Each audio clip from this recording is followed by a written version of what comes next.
The morning light in Hanoi is something special. It's soft and a little hazy, filtering through the ancient trees that line the streets of the old quarter. I love starting my day early here, just as the city is waking up. The air is already filled with the sounds of life, shopkeepers pulling back their shutters, motorbikes zipping by, and the gentle murmur of conversations. The smell of strong coffee and pho, that delicious Vietnamese noodle soup, wafts from street-side stalls. It's enough to make your stomach rumble. I love watching the locals go about their morning routines. Older women in traditional conical hats buy fresh herbs and vegetables at the market. Groups of friends gather for a quick breakfast of pho, their laughter echoing down the narrow streets.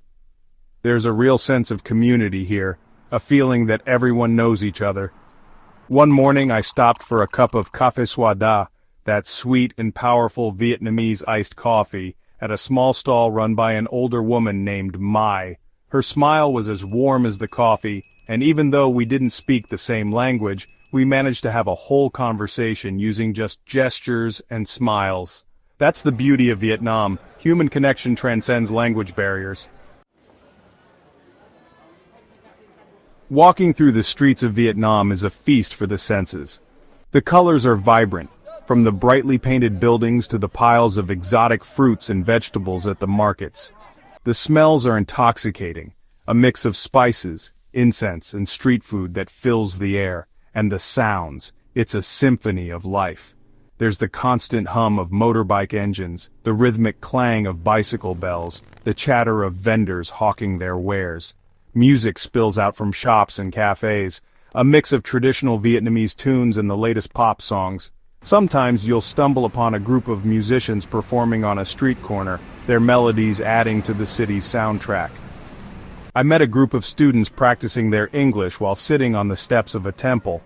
They were eager to chat, asking me about my travels and telling me about their dreams for the future. Their enthusiasm was contagious, and I couldn't help but feel inspired by their optimism. Later that day, I ducked into a small cafe to escape a sudden downpour. The owner, a friendly man named Tuan, welcomed me with open arms. We talked for hours, sharing stories and cups of strong, sweet coffee. He told me about his life in Vietnam, the challenges and the joys and his hopes for his children. It was a conversation I'll never forget.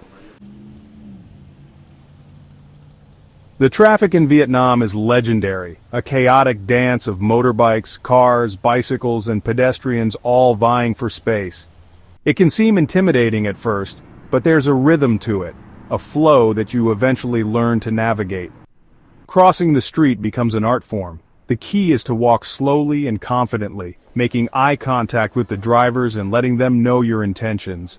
They'll weave around you, their horns beeping a constant symphony of warnings and greetings. One thing that surprised me was how friendly everyone is, even in the midst of the traffic chaos. I've had countless encounters with motorbike drivers who were more than happy to help me with directions or even offer me a ride. There's a sense of camaraderie on the road, a shared understanding that we're all just trying to get where we need to go. I once witnessed a group of motorbike drivers stop to help an elderly woman cross the street. They formed a protective circle around her, their bikes acting as a shield from the oncoming traffic. It was a small act of kindness, but it spoke volumes about the spirit of the Vietnamese people. Section 4. Hidden Gems and Culinary Delights. One of the best things about exploring Vietnam on foot is stumbling upon hidden gems you'd never find from a car or tour bus. Down narrow alleyways, tucked away in local markets and hidden in plain sight are culinary treasures just waiting to be discovered.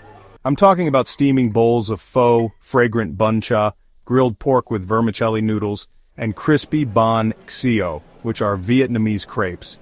Each region has its own specialties, its own unique flavors and ingredients. It's a food lover's paradise. I'll never forget the time I discovered a tiny street food stall in Hoi An, run by an old woman and her granddaughter. They served the most amazing cao lao, a regional noodle dish unique to Hoi An. The flavors were incredible, a perfect balance of savory, sweet, and spicy, but it was the warmth and hospitality of the women that made the experience truly special. And then there are the cafés. Vietnam is a coffee lover's dream, with cafés on practically every corner. But it's the hidden ones, the ones tucked away in quiet courtyards or overlooking bustling markets, that truly capture the heart of Vietnamese coffee culture. These are places where you can relax with a cup of café soda, watch the world go by, and soak up the local atmosphere. Section 5. The Open Road and the Soul of Vietnam. Walking through Vietnam is more than just a way to get around. It's a way to connect with the heart and soul of the country. It's about slowing down, taking in the sights and sounds, and experiencing daily life alongside the locals. Whether you're navigating the bustling streets of Hanoi, exploring the ancient town of Hoi An, or hiking through the rice paddies of Sapa, each step is an opportunity for discovery.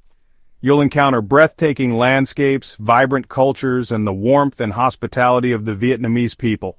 I've learned so much about Vietnam and myself by simply walking its streets and trails. I've learned about the resilience of the human spirit, the importance of community, and the beauty of finding joy in the simplest of things. It's an experience that has stayed with me long after I've returned home. So, if you're planning a trip to Vietnam, I urge you to pack your walking shoes and get ready to experience the magic of this incredible country, one step at a time. Trust me, it's a journey you won't soon forget.